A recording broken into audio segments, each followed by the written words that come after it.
മാം, ശരിക്കും ഈ വീഡിയോ ചർച്ചയായ ശേഷം മിൽമയുടെ ഒരു കൂട്ടം ഉദ്യോഗസ്ഥർ മാഡത്തിൻ്റെ വീട്ടിൽ വന്നു എന്ന് എന്നെ വിളിച്ച് പറഞ്ഞിരുന്നു അന്നേ ദിവസം തന്നെ. ശരിക്കും അന്ന് അവർ എന്താണ് പറഞ്ഞിരുന്നത്? മാഡത്തെ മിൽമയുടെ യൂണിറ്റിലേക്ക് ക്ഷണിച്ചുവെന്നും പിന്നീട് നമുക്ക് അവിടെ പോയി വീഡിയോ ഷൂട്ട് ചെയ്യണമെന്നൊക്കെ അവർ ആവശ്യപ്പെട്ടതാണ് എന്നാണ് മാഡം അന്ന് എന്നോട് പറഞ്ഞിരുന്നത്. ശരിക്കും എന്താണെന്ന് സംഭവിച്ചത്? അതായത് അന്ന് 5 പേരാണ് വീട്ടിൽ വന്നത്. അവരുടെ പേര് ഞാനിപ്പോൾ വിളിച്ചു പറയുന്നില്ല. ഈ 5 പേരിൽ 2 വനിതകളും 3 പുരുഷന്മാരും ഉണ്ടായിരുന്നു.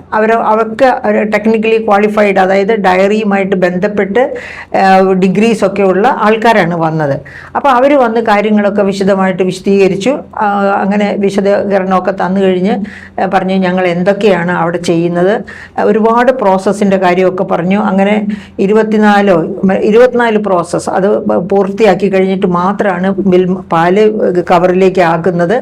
ഇങ്ങനെയൊക്കെ കാര്യങ്ങളെല്ലാം പറഞ്ഞു. എന്നിട്ട് അവിടെ വന്ന് അത് ബോധ്യപ്പെട്ട് എടുക്കാൻ വേണ്ടിയിട്ട് വീഡിയോ ചെയ്ത് അവിടെ നിന്ന് തന്നെ നമുക്ക് എക്യുപ്മെൻറ്റുമായിട്ട് വന്ന കാര്യങ്ങളൊക്കെ നോക്കി വീഡിയോ ചെയ്യുമോ, എന്ത് വേണമെങ്കിലും ചെയ്യാം എന്നൊക്കെ പറഞ്ഞ് ഇന്ന് രാത്രിയിൽ തന്നെ ഞങ്ങൾ ഈ ഡീറ്റെയിൽസ് ഇവിടെ തന്നെ കൊണ്ടുവന്ന് തരാം എന്ന് പറഞ്ഞു പോയി. പിന്നെ അവരുടെ യാതൊരു അഡ്രസ്സും ഇല്ല.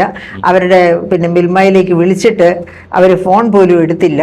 പക്ഷേ തൊട്ടടുത്ത ദിവസം കൊണ്ട് ഒരു ഇത് വന്നിട്ട് ഒരു വാട്സപ്പ് മെസ്സേജ് വന്നിരിക്കുന്നു. ആ മെസ്സേജ് ഒരു വീഡിയോ മെസ്സേജ്.